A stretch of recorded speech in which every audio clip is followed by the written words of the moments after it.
عرب کی ایک عورت کا واقعہ۔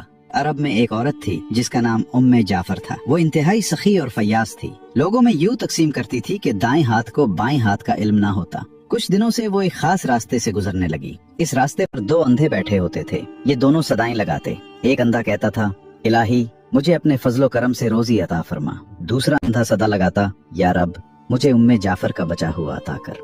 ام جعفر دونوں کی صدائیں سنتی تھی اور دونوں کو کچھ نہ کچھ عطا کرتی تھی۔ جو اندھا اللہ کے فضل کا طلبگار ہوتا اسے وہ 2 درہم دیا کرتی، جبکہ جو اندھا ام جعفر کے فضل کا طالب ہوتا اسے وہ ایک بھنی ہوئی مرغی عطا کرتی۔ دلچسپ بات یہ تھی کہ جسے بھنی ہوئی مرغی ملتی وہ اپنی مرغی دوسرے اندھے کو 2 درہم میں بیچ دیتا۔ یہ سلسلہ کئی دنوں تک چلتا رہا۔ ایک دن ام جعفر اس اندھے کے پاس آئی جو اس سے کہا کرتا تھا، یا رب مجھے ام جعفر کا بچا ہوا عطا کر۔ ام جعفر نے اس سے پوچھا، کیا تمہیں 100 دینار ملے ہیں؟ اندھا حیران ہو گیا اور بولا، نہیں، مجھے تو صرف ایک بھنی ہوئی مرغی ملتی تھی جسے میں 2 درہم میں بیچ دیتا تھا۔ ام جعفر نے کہا، جو اندھا اللہ کے فضل کا سوال کرتا تھا میں اسے 2 درہم دیتی تھی، لیکن تمہیں جو مرغی دیتی تھی اس کے اندر 10 دینار ڈال دیا کرتی تھی۔ یہ سن کر اندھے نے اپنا سر پیٹ لیا اور چیخنے لگا، ہائے میری کم بختی، کاش میں ایسا نہ کرتا، میں تو مارا گیا۔ ام جعفر نے بڑی نرمی سے کہا، یقیناً اللہ کا فضل طلب کرنے والا کامیاب ہے اور انسانوں کے فضل کا طلبگار ہمیشہ محروم رہتا ہے۔